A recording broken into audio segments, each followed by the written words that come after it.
Daí, pessoal, mais uma resolução. O número é dito misto quando é formado por uma parte inteira e por uma parte fracionária. O número 13 e 1/6, por exemplo, é misto e pode ser lido como 3 inteiros e 1/6.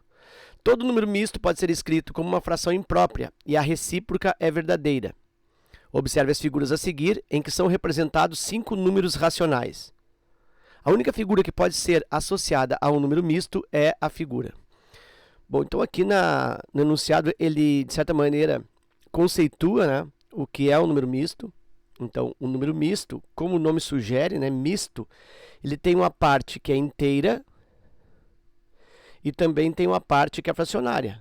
Então, por isso, misto, é como se fosse uma mistura de inteiro com fracionário. Ok. E ele me dá exemplo, né, 3 inteiros e 1/6. Então, aqui, ó, 3 inteiros e 1/6. E ainda coloca que todo número misto ele pode ser escrito como uma fração imprópria.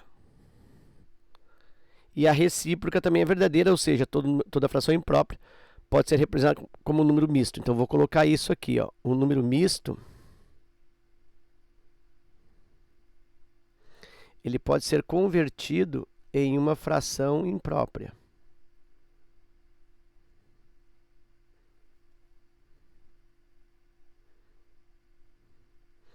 E, da mesma forma, a fração imprópria pode ser convertida em um número misto. E aí, só para te indicar o que é uma fração imprópria, a fração imprópria é aquela fração onde o numerador ele é menor que o denominador.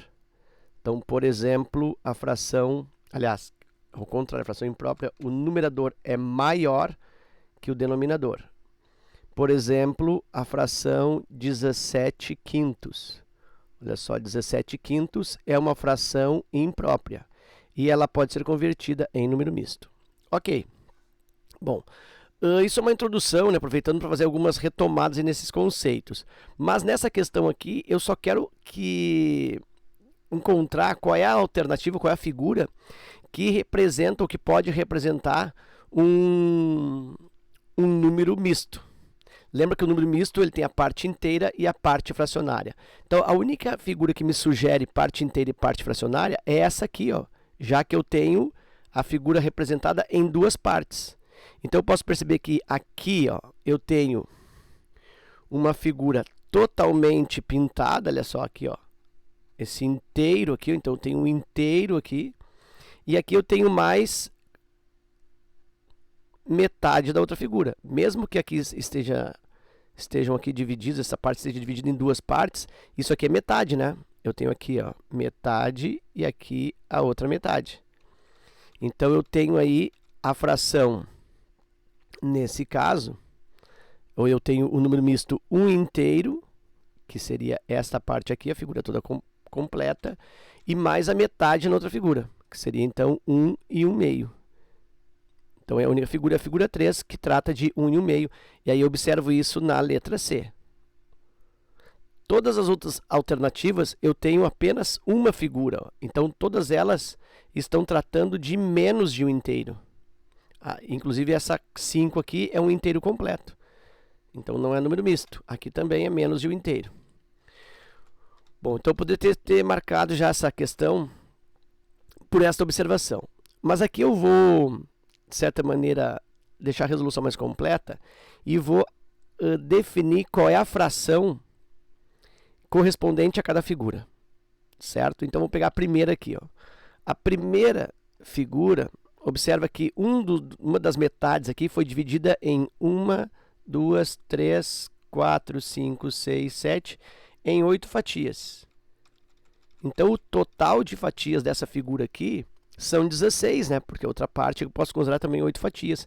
E eu pintei 8 fatias de 16. Então, essa figura 1 aqui, eu posso tratar como 8 de 16.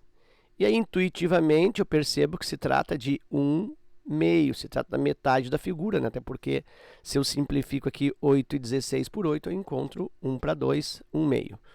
Então, essa primeira aqui é 1/2. E nota, então, que ela não traduz aí nem um número misto e nem uma fração imprópria.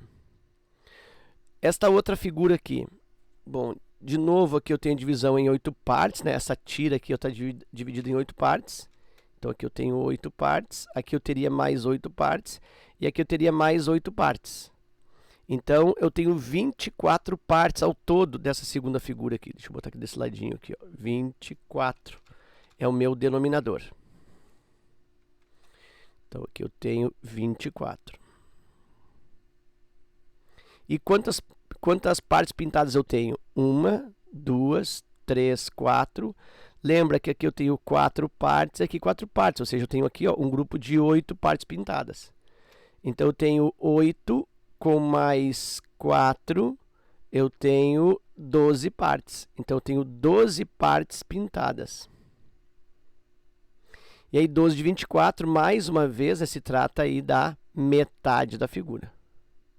Eu poderia pensar, inclusive, em colocar essas duas figuras aqui pintadas e essas duas figuras pintadas. Eu poderia colocar aqui do lado, ó, e fazê-la pintada aqui, ó. E aí eu consigo perceber que se trata da metade, né? Eu tenho essa parte pintada, essa parte pintada, essa parte pintada. Aqui não pintada, não pintada e não pintada. Então, também se refere aí à metade.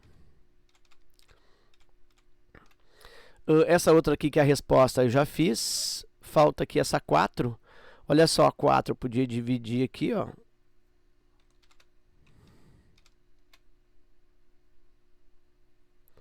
E aí eu tenho essa figura ao todo dividida em 4 partes e pintei 2. Então, essa fração aqui seria 2 de 4.